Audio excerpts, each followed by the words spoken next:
तर नमस्कार मुलांनो, स्वागत आहे तुमचं आपल्या छान अशा यूट्यूब चॅनलवरती, ज्याचं नाव आहे डी एज्युकेशन. तर बघा मुलांनो, आज आपण इयत्ता 6वी विषय इतिहास नवीन अभ्यासक्रमातील पाठ क्रमांक 4 वैदिक संस्कृती या पाठाचा स्वाध्याय आज आपण बघणार आहोत.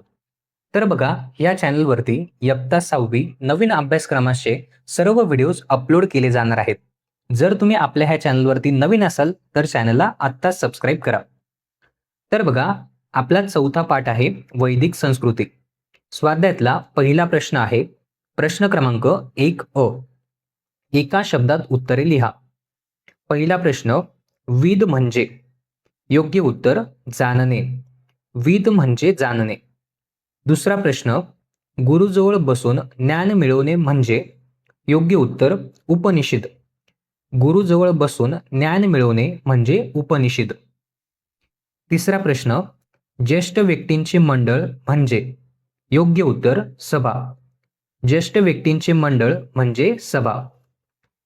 पुढचा प्रश्न, प्रश्न क्रमांक ब, जोड्या जुळवा. अ गट, ब गट. पहिला प्रश्न, ऋग्वेद. योग्य उत्तर देवतांची स्तवने. दुसरा प्रश्न, यजुर्वेद. योग्य उत्तर यज्ञविधीचे वर्णन. तिसरा प्रश्न, सामवेद. योग्य उत्तर यज्ञातील मंत्रांचे गायन. चौथा प्रश्न, अथर्ववेद. योग्य उत्तर आरोग्य व औषधोपचार. पुढचा प्रश्न, प्रश्न क्रमांक 2 संकल्पना चित्र पूर्ण करा. 4 आश्रम. पहिल्या चौकटीत लिहिणार ब्रह्मचर्याश्रम. दुसऱ्या चौकटीत लिहिणार वानप्रस्थाश्रम. तिसऱ्या चौकटीत लिहिणार संन्यासाश्रम. चौथ्या चौकटीत लिहिणार गृहस्थाश्रम. पुढचा प्रश्न, प्रश्न क्रमांक ब, टिपा लिहा. पहिला प्रश्न, वैदिक कालीन शिक्षण व्यवस्था. उत्तर, वैदिक काळात शिक्षणाला फार महत्त्वाचे स्थान होते. विद्यार्थ्यांना गुरुकुल पद्धतीने शिक्षण दिले जात असे. गुरु हे शिक्षकांचे मार्गदर्शक होते. विद्यार्थी वेद, गणित, खगोलशास्त्र, आयुर्वेद, नीतिशास्त्र, युद्धकला यांचा अभ्यास करत. शिक्षणाचा उद्देश ज्ञानाबरोबर नम्रता, शिस्त, धर्म आणि आत्मनियंत्रण ही मूल्ये आत्मसात करणे हा होता. पुढचा प्रश्न, प्रश्न क्रमांक 2, वैदिक कालीन आर्थिक जीवन. उत्तर, या काळातील लोकांचे आर्थिक जीवन मुख्यतः शेती म्हणजेच कृषी आणि पशुपालन यावर आधारित होते. गहू, सातू, तांदूळ आणि इतर धान्य पिकवली जात. गाय, बैल, घोडे, मेंढ्या व शेळ्या प्रमुख प्राणी होते. पशुपालन, धातुकाम, विणकाम, सुतारकाम आणि रथ निर्मिती हे महत्त्वाचे उद्योग होते. व्यापार हळूहळू विकसित होत गेला. पुढचा प्रश्न, प्रश्न क्रमांक 3, वैदिक काळातील स्त्रियांचे स्थान.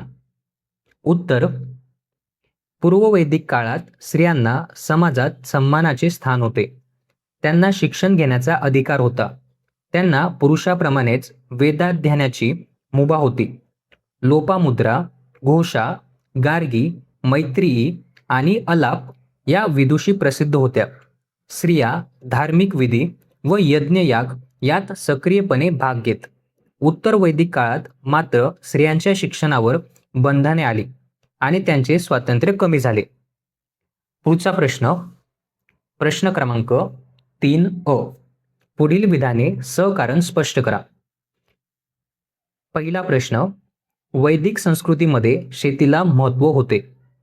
उत्तर, या काळातील लोकांचे आर्थिक जीवन मुख्यतः कृषी आणि पशुपालनावर आधारित होते. गहू, सातू, तांदूळ आणि इतर धान्य पिकवली जात होती. त्यामुळे वैदिक संस्कृतीमध्ये शेतीला महत्त्व होते. पुढचा प्रश्न, प्रश्न क्रमांक 2, वैदिक काळातील समाजात स्त्रियांचे स्थान सन्मानाचे होते. उत्तर, पूर्ववैदिक काळात स्त्रियांना शिक्षण घेण्याचा अधिकार होता. त्यांना वेद अध्ययनाची मुभा होती. स्त्रिया धार्मिक विधी व यज्ञयाग यात सक्रियपणे भाग घेत असल्यामुळे समाजात त्यांचे स्थान महत्त्वाचे होते. पुढचा प्रश्न, प्रश्न क्रमांक ब. वैदिक काळातील मनोरंजनाची साधने व वर्तमान काळातील मनोरंजनाची साधने यातील साम्य व फरक लिहा. उत्तर, साम्य. पहिला मुद्दा, दोन्ही काळात गायन, संगीत आणि नृत्य यांना महत्त्व होते. दुसरा मुद्दा, मनोरंजनाबरोबरच सामाजिक एकता वाढवण्याचे कार्य होते. फरक, पहिला मुद्दा, वैदिक काळात संगीत, नृत्य, वाद्यवादन, कथा सांगणे, तात्विक चर्चा, धनुर्विद्या, रथशर्यत, मल्लयुद्ध आणि सोंगट्यांचे खेळ ही मनोरंजनाची साधने होती. दुसरा मुद्दा, वर्तमान काळात दूरदर्शन, चित्रपट, मोबाईल, संगणक, इंटरनेट इत्यादी साधने उपलब्ध आहेत. पुढचा प्रश्न, प्रश्न क्रमांक 4. वैदिक काळातील राजकीय व्यवस्था यावरील तक्ता पूर्ण करा. तक्त्यामध्ये तुम्हाला पद किंवा स्थान दिलं आहे आणि त्यांचं कार्य तुम्हाला तक्त्यामध्ये लिहायचे. पहिलं, सभा. ज्येष्ठ व्यक्तींचे मंडळ महत्त्वाचे निर्णय होण्यास मदत करीत असे. दुसरं, समिती. ग्राम किंवा समुदायातील सर्वसामान्य लोकांच्या उपस्थितीत चर्चा करण्यासाठी आयोजित बैठक. तिसरं, भागदूक. कर वसुली करण्यासाठी नेमलेला अधिकारी. पुढचा प्रश्न, प्रश्न क्रमांक 5. योग साधना केल्यानंतर आपल्या जीवनशैलीतील कोणते बदल होऊ शकतात? उत्तर, योग साधनेमुळे संयम, शिस्त, आत्मनियंत्रण या मूल्यांचा अंगीकार करता येईल. तसेच आरोग्यदायी आणि नियमित जीवन जगता येईल. तर बघा विद्यार्थी मित्रांनो, हा होता आपला आजचा व्हिडिओ. आजच्या व्हिडिओमध्ये आपण इयत्ता 6वी विषय इतिहास नवीन अभ्यासक्रमातील पाठ क्रमांक 4 वैदिक संस्कृती या पाठाचा स्वाध्याय आज आपण बघितला. जर तुम्हाला आजचा हा व्हिडिओ आवडला असेल तर व्हिडिओला नक्की लाईक करा. जर तुम्ही आपल्या ह्या चॅनलवरती नवीन असाल तर चॅनलला सबस्क्राईब करायला विसरू नका.